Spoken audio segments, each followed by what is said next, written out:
Olá, meu querido irmão, muito bem-vindo para a nossa reflexão deste quarto domingo do tempo comum, dia do Senhor, dia da ressurreição, né? E hoje a palavra de Deus que nos lembra o profeta Sofonias: buscai ao Senhor humildes da terra, né? Praticai a justiça e procurai a humildade.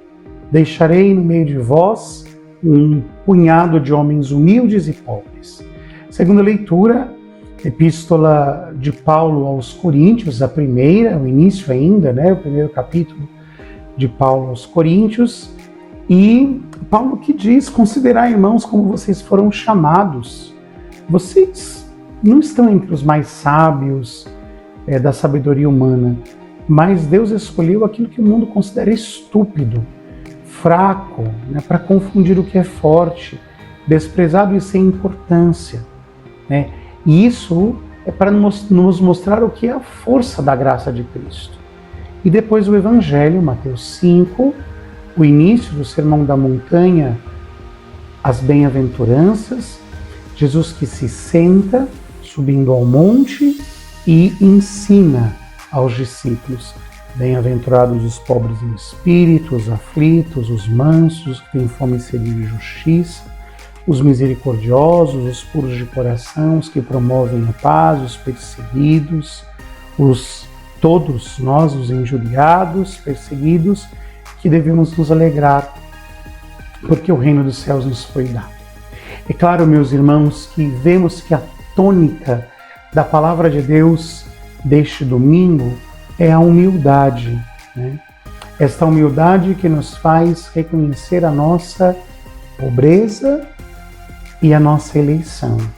Deus que nos elegeu na nossa pobreza, né? Bem-aventurados os pobres em espírito, porque deles é o reino dos céus. Mas até antes disso, é interessante para nós entendermos essa questão da humildade e do lugar que ela ocupa na nossa vida cristã, pensarmos que o Senhor Jesus,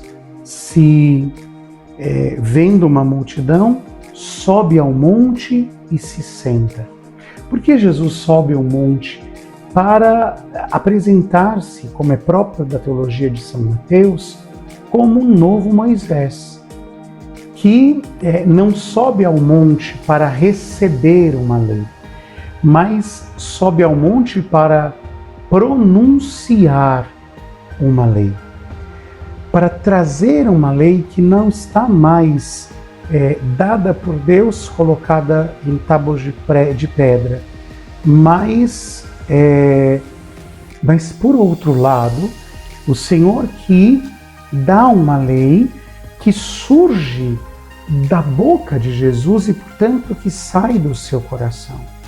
Então, as bem-aventuranças, de alguma maneira, revelam o íntimo do coração de Jesus.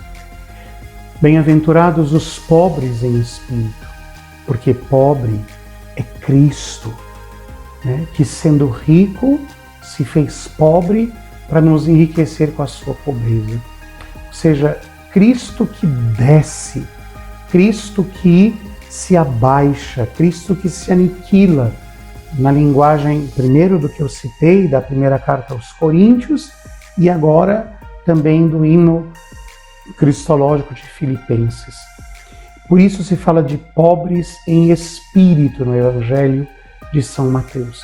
Não se trata de uma pobreza material, né, de um conceito de sociologia, ou de classe social, ou de até luta social. Não. Se trata de uma postura, não do ter ou não ter, mas do como se vive. E o pobre em espírito é Cristo, porque é aquele que revelou, né, como é ser abandonado nas mãos do Pai.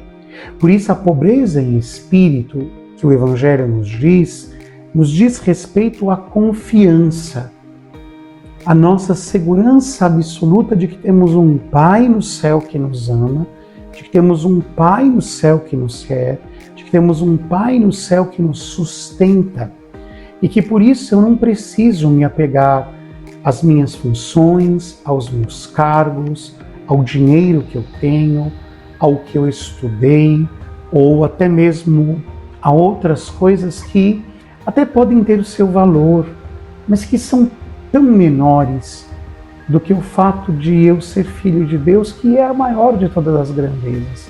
Então eu me apoio inteiramente em Deus, Pai, e no seu amor. E por isso eu não vou me sentir grande, porque sei de onde eu vim. Eu não vou me sentir importante mais do que os outros, porque eu sei que não sou.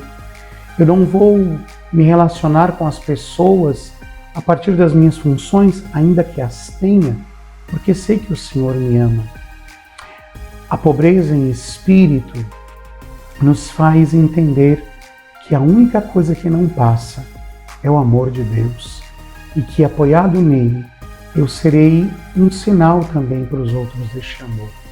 Dessa primeira bem-aventurança decorre todas as outras.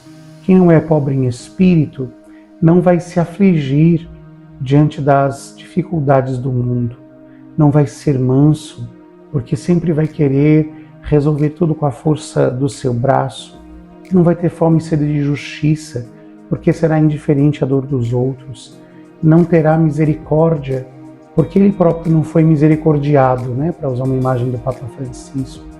Não será puro de coração, porque terá um coração sempre interesseiro. Não promoverá a paz, porque se viverá sempre na guerra, de que tudo seja feito conforme a sua vontade. Mas também não será perseguido, porque querá agradar a todos e não fazer a vontade de Deus. Mas aqui se encerra com a última bem-aventurança, porque esta é como que o coroamento da pobreza em espírito. A pobreza em espírito me faz tão livre e expressa tanto o amor de Deus, que quem não entendeu o amor de Deus, não entenderá também quem vive a pobreza de se abandonar a este amor. Por isso, Jesus disse, se você for pobre em espírito, você necessariamente será perseguido. Mas não tenha medo, porque nem mesmo a sua honra ou a sua vida você se apega. Você poderá se alegrar, porque sabe que aconteça o que acontecer, terá uma recompensa no céu. Ser pobre, vai dizer uma pessoa que quem eu conheço, é ser livre nas mãos de Deus. Deus te abençoe e até a nossa próxima reflexão. Bom domingo.